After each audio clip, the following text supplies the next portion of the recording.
C'est par là, je me fais fonce d'air. J'y vais.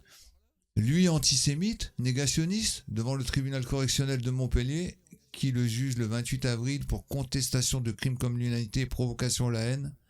Un quadragénaire aux cheveux argentés, jean gris et sweat à capuche, jure avec véhémence qu'il n'est rien de tout cela. Avec ses 57 000 abonnés de TikTok, c'est marrant parce que cette histoire, quand elle lui est tombée dessus, il avait 25 000 abonnés, je crois. Et ça lui a doublé, tu vois, comme quoi ça a double tranchant pour tout le monde, quoi. C'est vrai que ça a été un des premiers à faire... après, il faut rendre à César ce que est César, comment on dit, de bronze à master. Hein. Je sais même pas si c'est lui qui l'a inventé, ça. Aujourd'hui, sans emploi, ça arrive même à des gens très bien, a pris l'habitude de disserter face caméra dans des courtes vidéos sur tout et n'importe quoi. La guerre en Ukraine, l'éducation nationale qui nous ment, les pensions alimentaires, Roselyne Bachelot. Oh putain, et comment c'est à charge. Sa forte audience apporte au chômeur qui vit dans un village près de Montpellier un petit complément de revenus. 300 € par mois sur TikTok et 100 € sur YouTube. Problème, 2 points. En janvier dernier, le maire PS de Montpellier a signalé au parquet une vidéo particulièrement choquante de l'influenceur. Avec la tchatche d'un commentateur sportif, Anos trouve, entre guillemets, quand même dingue, comme toute la population a été culpabilisée par rapport à 39-45. Et ce qui est arrivé à la communauté juive, 40 ans plus tard, j'ai l'impression qu'en fait, on nous a vraiment pris pour des cons. Mais c'est pas possible de sortir des trucs pareils, quoi. Alors, le problème, selon lui, sont que les chambres à gueule, ce qu'il appelle chambres âgées, quand tu t'intéresses au sujet, on n'en a jamais retrouvé. Non, mais alors là, mon gars, il faut que tu te calmes, parce que des chambres, on en a retrouvé, hein, bien évidemment. À Sentil, toutes les chambres à gaz étaient du côté russe. Faux. C'est faux. Elles n'étaient pas toutes du côté russe. Ils trouvent vraiment tout ça très discutable, sauf que cet élément-là qui a donné une certaine légitimité au sionisme. Oh là là. Oh là là là là. Dans la même vidéo, il s'en prend à la religion juive qui est très suprémaciste, associe les juifs à l'argent et fustige cette histoire qu'on nous a vendue où le juif est le gentil qui s'est fait persécuter par le méchant allemand. Non mais il est fou. Non mais sérieux. La vidéo a été vue 269 000 fois. Des informations puisées sur ChatGPT. Mais Anos qui a choisi d'être son propre avocat. Ah non. En plus, il a choisi de se défendre promodo, on dit, je crois. Non, faut jamais faire ça. Assire ne pas avoir du tout eu le problème, n'a pas vu le problème. Interrompant les magistrats. Sérieux? il a commencé à... Il s'est cru sur TikTok, lui, à la barre. Interrompant les magistrats, se retournant parfois par prendre le public à témoin. Bah, à mon avis, Anos plaide la folie. Sur un malentendu, t'as une chance. Comme s'il parlait à des milliers de followers. Ouais, c'est ça. Des vidéos sur les juifs, il en a fait 4 sur 150. Son discours sur les chambres à gaz, c'est seulement une analyse. Il n'essaie pas de bourrer le crâne à qui que ce soit. Mais quelles compétences techniques avez-vous pour faire des analyses, interroge la présidente Sandrine Lalande. Ah, elle, on dit son nom. Vous considérez que vous pouvez poser un avis alors que vous n'avez aucun diplôme d'historien, titulaire d'un BEP, se revendique fièrement comme autodidacte. Le point, ils ont un ton, c'est vraiment c'est dégueulasse. Franchement, là-dessus, c'est dégueulasse. Tu vois, c'est comme si un autodidacte, bah oui, il faut être fier d'être autodidacte, c'est très bien. Ouais. En France, on a le droit de s'exprimer. Oui, non, mais Anos, on a le droit de s'exprimer dans le cadre de la loi. C'est la loi Guesso, ça, qui l'a fait sauter, là. Martel-t-il la présidence, lui rappelle que la loi en France encadre strictement la liberté d'expression. Il assure que ces informations ont bien été vérifiées, mais sur ChatGPT. Mais ce ne sont pas des recherches historiques issues des archives. Vous contribuez au fait que n'importe qui peut affirmer n'importe quoi. Aucune loi ne dit qu'il faut un diplôme pour parler publiquement, s'insurge le prévenu. Ce que vous est reproché, c'est... Qu'est-ce qu'il raconte? C'est la diffusion. À aucun moment, je ne dis que les chambres à gaz n'ont pas existé. Il dit... Ouais. Il se fout de la gueule du monde, sérieux. Dément Anos. Je dis qu'on n'en a pas retrouvé en l'état. Oh putain. Il le concède. S'il devait refaire la vidéo, il la referait différemment. Il ferait en sorte d'être un peu plus malin. Ouais, bah, il y a du boulot. Hein. Il n'a rien contre les juifs. D'ailleurs, il a travaillé il y a quelques années pour un grand groupe français. C'était une famille juive. Non, mais sérieux, mais il a sorti ça à la juge. Oh putain, mais on dirait Thierry Le Luron. On dit que je suis raciste. Mon chien est noir. Tu vois? Je n'avais aucun problème pour travailler avec eux. Eux. Oh là là là là là là là là là là là. Le faux nez confortable de l'antisionisme, évidemment. Pour l'avocat, Maxime Rosier, représentant la LICRA, ah bah ils étaient là, ah bah tu m'étonnes.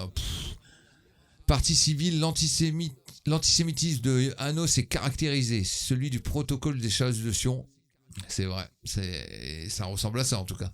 Un célèbre faux antisémite de la France juive de Drummond. Les juifs sont partout, ils parasitent la société, ils sont derrière les institutions, ils utilisent leur pouvoir au service de leur communauté. C'est exactement ce que dit Anos, avec le faux nez bien confortable de l'antisionisme. Il compare ses déclarations sur les chambres à gaz à celles des négationnistes comme Forisson. C'est même la même façon de fonctionner avec un apparat pseudo-historique et scientifique.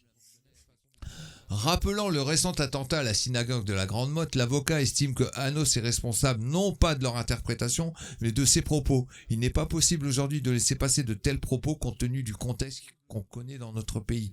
Le ministère de l'Intérieur a recensé, rappelle-t-il, 887 faits antisémites au 1er septembre 2024, soit une augmentation de 192%. Et les atteintes antisémites représentaient 67% de l'ensemble des faits antireligieux que la population juive française et moins de 1%. Je crois que c'est 0,5%. Et 0,5% la population juive en France. Il réclame 1 000 € de dommages et intérêts. Pour l'avocate de la Ligue des droits de l'homme, Claude Neschroll, qui réclame 1 € symbolique. Procureur de la République adjoint Marco Skuskimara rappelle que la liberté d'expression n'est pas absolue. Le législateur, avec la loi Guesso, a estimé qu'il était important de garder la mémoire des crimes contre une particularité de gravité contre la rhétorique nauséabonde et raciste du prévenu, qui requiert 6 à 8 mois de prison avec sursis et 2 000 € d'amende. Ah ouais. Invité à reprendre la parole, Hannos se lance dans un grand plaidoyer pro-Modomo pour clamer encore une fois son innocence. Je trouve tout ça ubuesque. Il arrivait pourtant serein, casque sur les oreilles et sans avocat, ne devrait pas réconcilier Hannos avec le système entre guillemets. Ce quadragénaire espérait convaincre le tribunal par sa pédagogie et la pertinence de ses analyses historiques et géopolitiques. Il aura finalement braqué tout le monde. Hannos comparaissait cela dit devant le tribunal judiciaire de Montpellier pour 2 chefs d'accusation, contestation de crimes comme l'humanité, provocation à la haine. C'est le maire de Montpellier lui-même de la Fosse, Michael, qui avait procédé à ce signalement au titre de l'article 40 du Code pénal. Après avoir visionné la vidéo de 2 minutes, un certain Hannos publié et dénoncé le compte jugé coupable sur les réseaux sociaux. On y voit un homme grisonnant face caméra, disserté avec aplomb sur l'événement 39-45 qu'il entend éclairer d'une lumière nouvelle. On nous a vraiment pris pour des cons, estime-t-il. En France, c'est quand même dingue comme toute la population a été culpabilisée par rapport à 39-45 et ce qui est arrivé à la communauté juive. 40 ans plus tard, j'ai l'impression qu'en fait, on nous a vraiment pris pour des cons. C'est quand même une religion qui est très suprémaciste. Donc c'est des gens qui ne restent qu'entre eux parce qu'ils ont l'impression qu'ils sont supérieurs aux autres. Quand tu regardes ce schéma-là et que tu le mets dans une société comme un pays, tu te rends compte que forcément, ça va poser des problèmes. Parce que tu vas avoir des gens, en fait, qui vont être mis en place et qui vont grappiller des parts juste par leur religion, en fait, et pas tant par le produit économique de ce qu'elle propose. Quoi ? Donc ça, c'est le premier point déjà que je trouve dérangeant.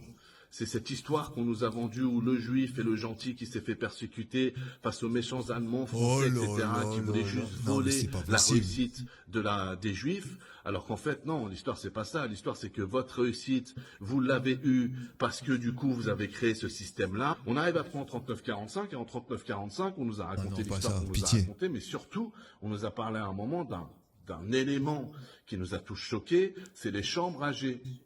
La problématique, en fait, c'est que les fameuses chambres âgées, quand tu t'intéresses au sujet, on n'en a jamais retrouvé. Toutes les chambres âgées étaient du côté russe, qui a été libérée par les Russes, et les Russes n'ont jamais parlé de chambres âgées.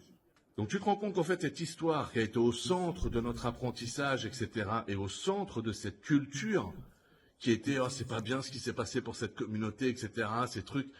Eh ben en fait, c'est très très discutable. Oh là là. Sauf que c'est cet élément-là qui a donné une certaine légitimité au sionisme. Et on n'a aucune solution à ça, parce que tant qu'il y aura des sionistes qui seront persuadés que le reste du monde leur doit quelque chose, forcément on n'avancera pas. Et donc à la fin, tu te retrouves avec un pays comme la France, qui ne défend plus du tout ses intérêts face à Israël. Quoi ? Et parce qu'on nous a mis dans la tête en fait que maintenant c'était normal. Parce que le pouvoir est dépendant de l'argent. Et l'argent, c'est Rothschild qui l'a. C'est lui qui est au-dessus des banques. Ah non, mais c'est un festival. Non, mais là, c'est pas possible. Non, mais c'est pas possible. Et le mec, il plaide tout seul devant les magistrats après ça. Et c'est ça qu'ils ont vu, les magistrats, pour son procès. Oh là là là là là là là là. Oh là là. Eh ben, dis donc. Eh ben, dis donc. Eh ben, dis donc, Anno, ça, putain. Mais puis qu'est-ce que t'as dans la tronche, mec, hein? Je sais même pas s'il se rend compte de ce qu'il dit, en fait. Mais il a tout, là, il a tout. Hein. Hitler, les Rothschild, la suprême. Oh là là, oh non, mais c'est. Waouh.